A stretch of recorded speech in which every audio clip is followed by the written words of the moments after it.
फेरि पनि स्वागत छ तपाईहरु सबैजनालाई मेरो यो भिडियोमा।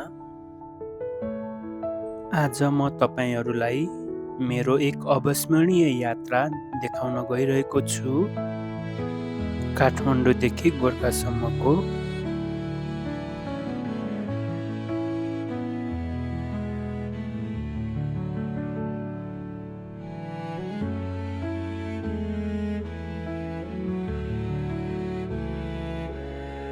जब म बिस्तारै काठमाडौँको व्यस्त सडकबाट बाहिर निस्किए, मेरो हृदयमा एउटा उत्साहको ज्वाला बल्न थाल्यो।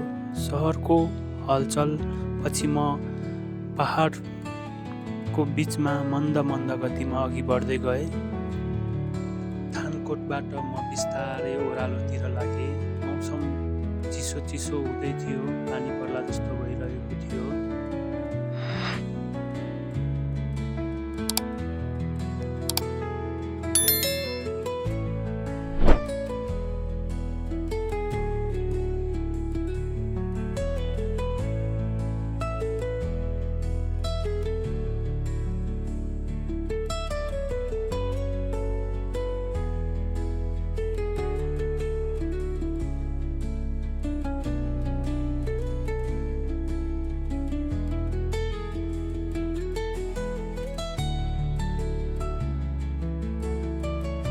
हाम्रो यात्रा नौबिसे दादिङ हुँदै मुगलिनतर्फ लाग्यौं।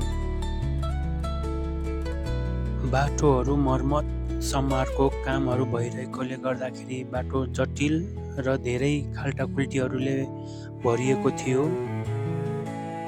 बाटाहरू जे जति सुकै अप्ठ्यारो भए पनि म यात्रामा निरन्तर अघि बढ्दै गएँ।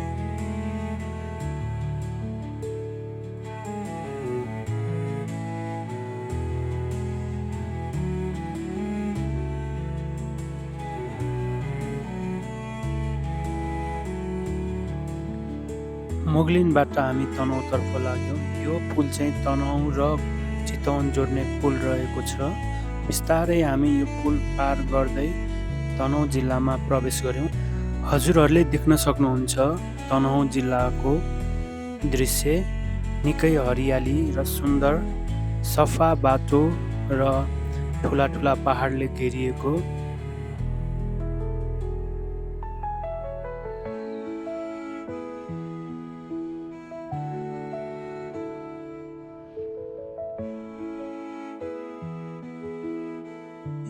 यो चाहिँ आबु खैरेनी बजार रहेको छ। यहाँबाट चाहिँ लमजुङ र गोर्खा छुट्टिने बाटो रहेछ। म चाहिँ यो आबु खैरेनी चोकबाट गोर्खातर्फ मोडियौं।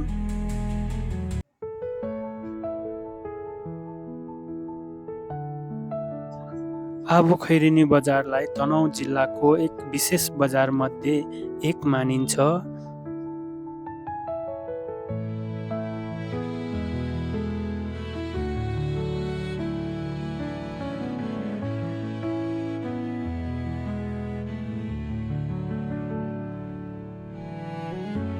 बजारबाट केही 100 मिटरको दूरी पार गरिसकेपछि हजुरहरूले देख्न सक्नुहुनेछ मर्स्याङ्दी पुल, जुन पुलले चाहिँ तनहुँ र गोर्खाको सिमाना छुट्याएको छ।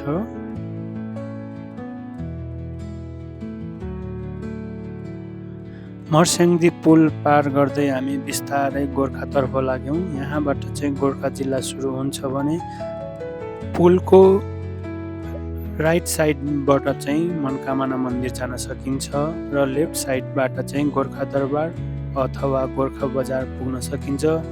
हजुरहरूले देख्न सक्नुहुन्छ यो गेटबाट चाहिँ हामी गोर्खा जिल्ला प्रवेश गर्यौं।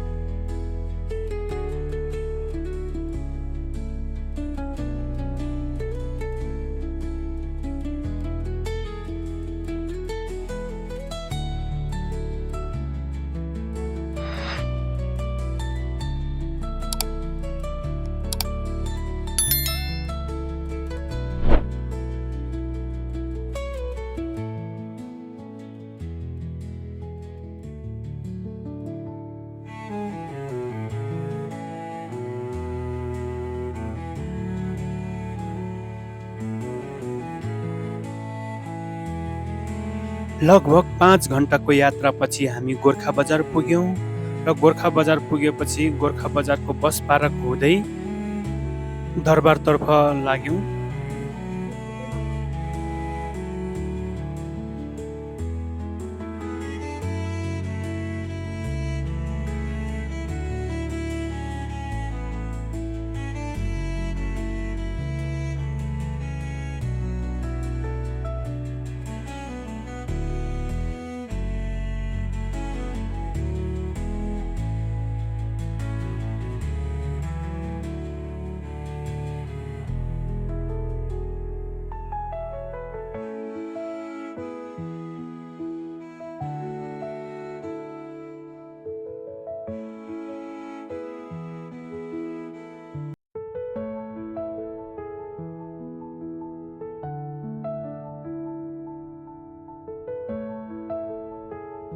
अहिले चाहिँ हामी गोर्खा दरबार सङ्ग्रहालयमा आइपुगेका छौँ।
अन्ततः हामी गोर्खा दरबार आइपुग्यौँ।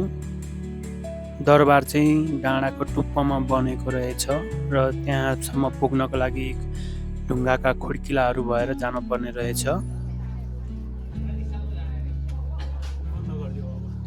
राम शाहको पालामा सुरु भएको भन्ने भनाइरहेछ। यहाँको केही विवरण यस लेखहरू हेर्दाखेरि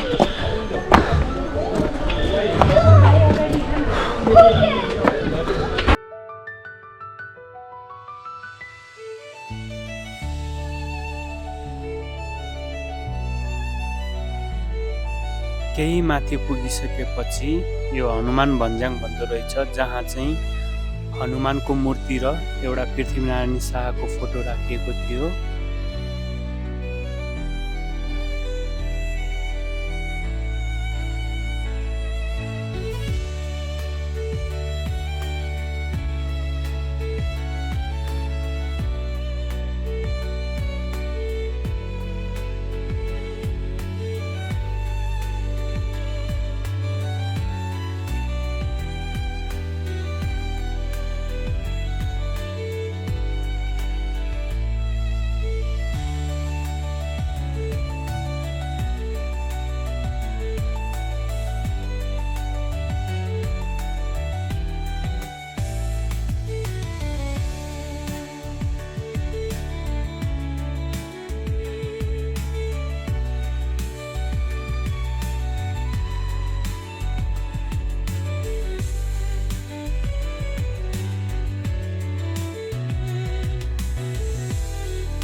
के अलिकति एक्टिङ गरे जस्तो गर्नुपर्छ कि तपाईलाई जस्तो फिल हुन्छ त्यस्तै गर्नु ल जे मन लाग्छ त्यही ल है तपाईँ ल। राम्रो बनाउनु ल ल ल गाइस है आज चाहिँ म चाहिँ भाग्य चेक गर्दैछु है त म कति भाग्यवान छु है सबैजनाले हेर्नु है यहाँ भाग्य हो जो पाइदिएको हुँदैन अब कहाँ गएर यसरी गर्ने होइन आज म गरेँ है ल है ल ल ल यता यता यता हेर्नु यता हेर्नु ल हो यता ल आँखा चिम्मा गरेर ल ल है भाग्य कति रहेछ भन्ने कुरा आजै थाहा हुने भयो अन्साको है अहिलेसम्म त त्यो अगाडिको आम्लाले खेल्छ होला आधासम्म त ठिकै छ अगाडिको आम्लाले खेल्छ होइन खेलेन ल ल ल ल ल ओ हेऱ्यो क्या लास्टै भाग्यमानी हुनुहुँदो रहेछ त लास्टै भाग्यमानी को भाग्यमानी भयो खै बिचमा चिटिङ गरे हो कि जस्तो लाग्छ चिटिङ छैन अलिअलि आँखा धुर्मुरा मात्रै है के भयो ए यस्तो साथ फेरि ल दाइ धेरै भाग्यमानी हुनुहुँदो रहेछ खै त चाहिँ यिनीहरू पनि साह्रै भाग्यमानी हो क्या हेर्नु न तपाईँको भ्लगमा आउनु पाउने अनि भाग्यमानी के हो क्या त्यो चाकमा अलिकति त्यस्तो रातो रातो हुने होइन ल ल ल ल यो बाँदरहरूले चाहिँ यो बाँदरहरूले चाहिँ फास्टै दुःख दिनुभयो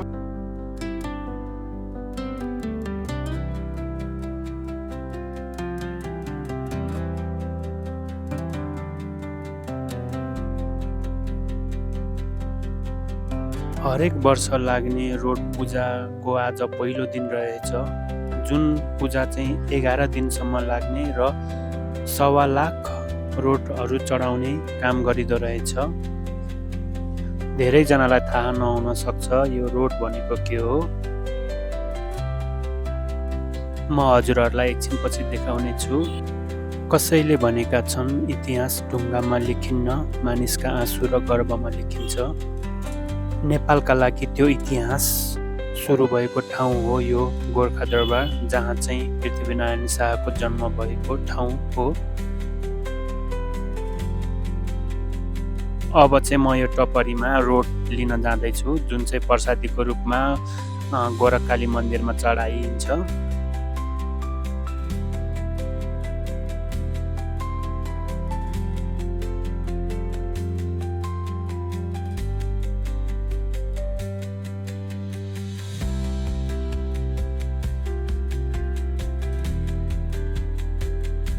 म प्रसाद लिनको लागि टपरी लिएर लाइनमा बसेँ भिड ठिकै थियो र प्रसाद लिँदा केही भेटीहरू पनि दान गर्नुपर्ने रहेछ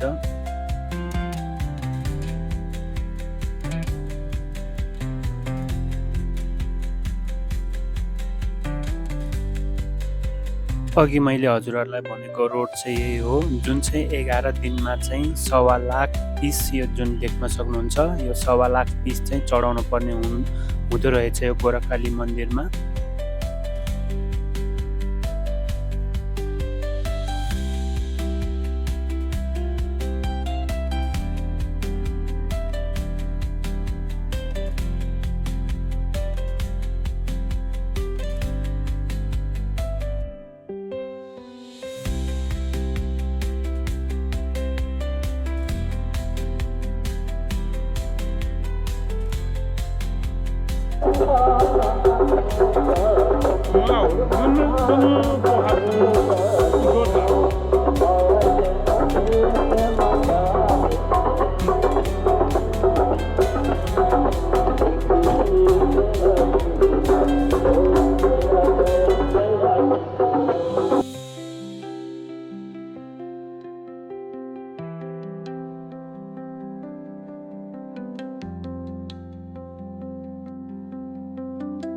प्रसाद खाँदै तल गोर्खा बजारको दृश्य हेर्नुको मजा नै छुट्टै थियो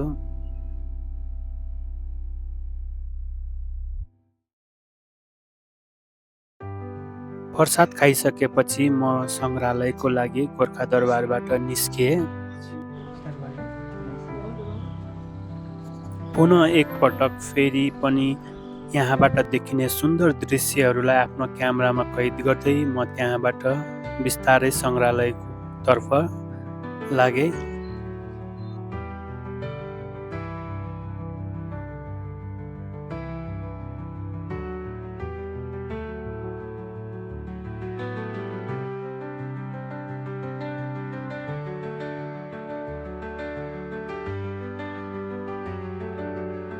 अहिले चाहिँ म सङ्ग्रहालय अगाडि आइसकेको छु। हजुरले देख्न सक्नुहुन्छ पृथ्वीनारायण शाहको मूर्ति र यो सङ्ग्रहालयको गेट। सङ्ग्रहालय नजिकै रहेको विभिन्न कल्चरको ड्रेसहरू पाउने सप रहेछ। त्यहाँ म पनि गएर गुरुङ ड्रेस लगाएँ। तामाङबाट पुरा गुरुङमा चेन्ज भएको छु। हेर्न सक्नुहुन्छ मेरो गेटअप। यो चाहिँ गोर्खा सङ्ग्रहालयको गेटभित्र गइसकेपछिको दृश्य हो। यो देख्न सक्नुहुन्छ यो ठुलो बिल्डिङ चाहिँ गोर्खा सङ्ग्रहालयको रहेको छ।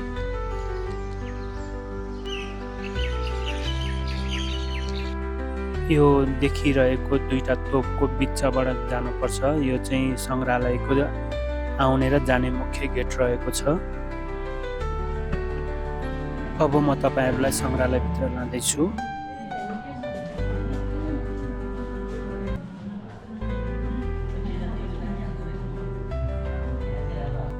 यो चाहिँ रहेको छ पृथ्वीनारायण शाहको 52 हात लामो चिना। पृथ्वीनारायण शाहको लागि शुभ दिन चाहिँ शनिबार थियो रे। उसको लागि चाहिँ प्राय बिजोड सङ्ख्या नै शुभ मानिन्थ्यो रे।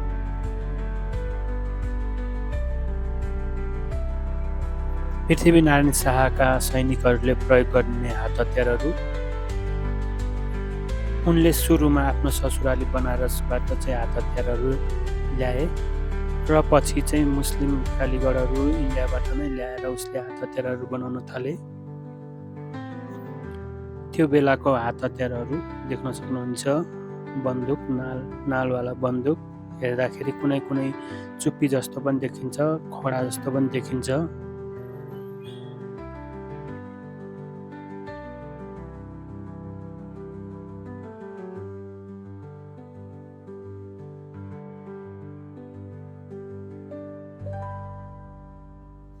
त्यो बेलामा प्रयोग हुने निशान चिन्ह रहेको छ। यो चाहिँ रहेको छ पृथ्वीनारायण शाहको गद्दी। वास्तविक स्वरूप गद्दीको स्वरूप चाहिँ दरबारमा राखिएको छ।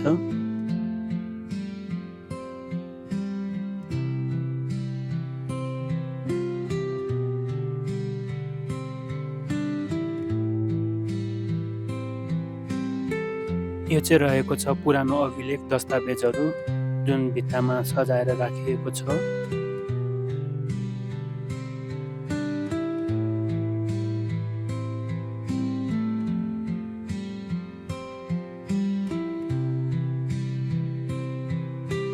त्यो टाइममा प्रयोगमा आएका चाँदीका सिक्काहरू देख्न सक्नुहुन्छ।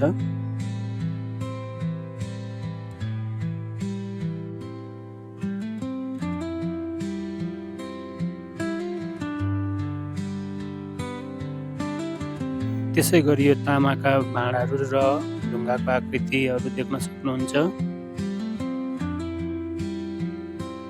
त्यसै गरी यो नेपाली बाजाहरू देख्न सक्नुहुन्छ। अहिलेसम्म पनि जस्ताको त्यस्तै राखिएको छ। सङ्ग्रहालयको अवलोकनपछि म बिस्तारै बाहिर निस्किएँ। हजुरहरूले देख्न सक्नुहुन्छ यो चाहिँ बाहिरको दृश्यहरू।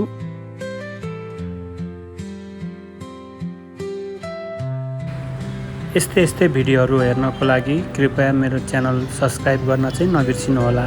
धन्यवाद।